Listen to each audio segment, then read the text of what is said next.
as we mentioned earlier in the newscast, Prime Minister Trudeau has been in Halifax for the opening of the North American Indigenous Games, and we're happy to have him with us tonight in studio. Welcome. Thank you.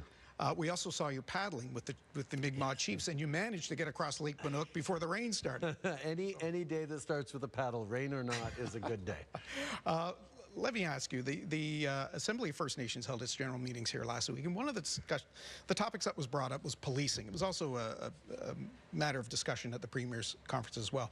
The Toronto Star is reporting the RCMP could transform into an investigative force, not unlike the FBI in the United States. This is in reporting today from the Toronto Star, and I'm wondering if that's something you support. I think one of the things that we've seen from the multiple reports from the Mass Casualty Commission, from years of reports, is the RCMP needs to do a better job of responding, particularly around community needs. Now, there's a lot of people with different ideas about what that could be, but I think an openness to looking at different models is going to be important, but a conversation with Canadians, with premiers, with municipalities about their future, about the best way to respond to policing is something we have to be having as a country. Well, you mentioned at the mass casualty inquiry, which is of particular importance here in the Maritimes, obviously said that there should be a new model of policing in this country and a new vision. Is this the vision for the RCMP, that it moves away from community policing? Well, I think one of the things about the extraordinary work done by the Mass Casualty Commission or inquiry was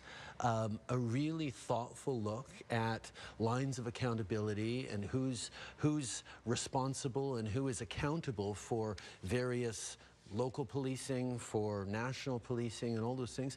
I think a mature country needs to have these conversations, and I think they're being had. Prime Minister, the premiers of Atlantic Canada have been asking for some time for a meeting with you to discuss carbon pricing. Is there any situation in which you see yourself sitting down with them to talk about that? Oh, I meet with them all the time, but I do know that the finance minister has offered to meet with them, and they're excited to meet with her, and they're going to meet with her or schedule a meeting as soon as she gets back from the G20 meetings in India right now, and I think there's going to be a great conversation about that. But I'm happy to talk about carbon pricing with anyone who wants to talk about it. Is it set in stone now, or is there movement? Because clearly what the premiers are asking for is some ability to move on carbon pricing. Well, let's talk first about what it is. This week, actually starting on Friday, people in Nova Scotia started to get their climate action incentive checks. That rebate has appeared in your bank accounts across the province. It's worth about $1,000 a year, almost $250 every 3 months.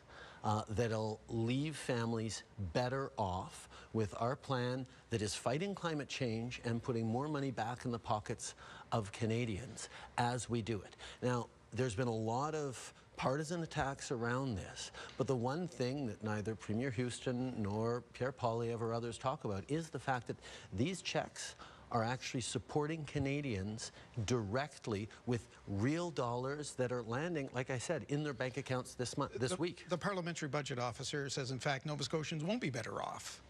What actually the parliamentary budget officer says is 8 out of 10 Canadians will be better off on this.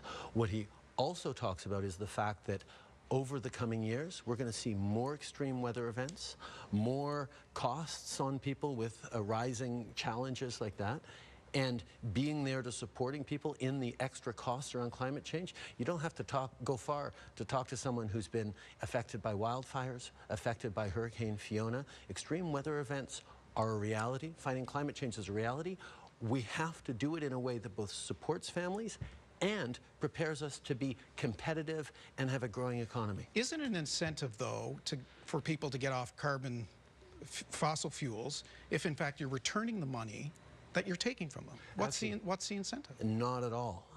The price on pollution goes on emitters, goes on businesses, on factories, on companies that are not upgrading to be more fuel efficient, where at the same time, families, for example, if you're a family that lives downtown and can walk to work, you don't use as much, you're still getting $1,000 a year as a family of 4 here in Nova Scotia. If you do have to pay a little more to drive, you're getting that $1,000 a year that can help towards the cost of fuel. It's something that supports families directly. And when Pierre Poilievre or Tim Houston talk about canceling that, they talk about taking away those checks that are landing in people's bank accounts this week. Well, one of the things we hear about here in the Maritimes, which tends to be more on the rural side, is that people don't have the opportunity to use those infrastructure projects. We don't have the subway systems. We're not getting the green buses in all the communities. They have no choice but to drive. So for them,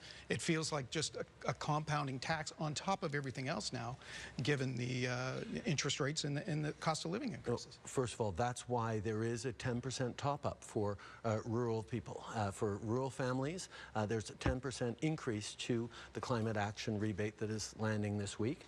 On top of that, we have programs like just about up to $10,000 for a family here in Nova Scotia to replace their oil-burning furnace with a heat pump, for example. So there are incentives that are going to help people as we try to do more to reduce emissions, as we stay competitive, as the world is moving in this direction. We're supporting families as we create those great jobs. Let me turn the focus here for a moment, if I may. Today, Dominic LeBlanc, your minister, is meeting with the Premier Higgs and Premier Houston in New Brunswick, and at the top of that list of discussions will be the Isthmus of Chignecto, that connector between Nova Scotia and New Brunswick, and the need for it to be protected from sea level rise. They're pretty clear, the premiers, that they are not going to take anything other than a full commitment by the federal government to pay the entire cost of that. They maintain that it's constitutionally enshrined. Actually, it's a isthmus that has federal responsibilities, but also provincial, also private responsibilities. It's a shared jurisdiction. It's extraordinarily important, but we recognize the importance of it, which is why we're putting $200 million on the table, and the provinces can share the other $200 million. They can get partners like CN that is also really committed to that isthmus to move forward, and they have 2 more days to make an application for that $200 million.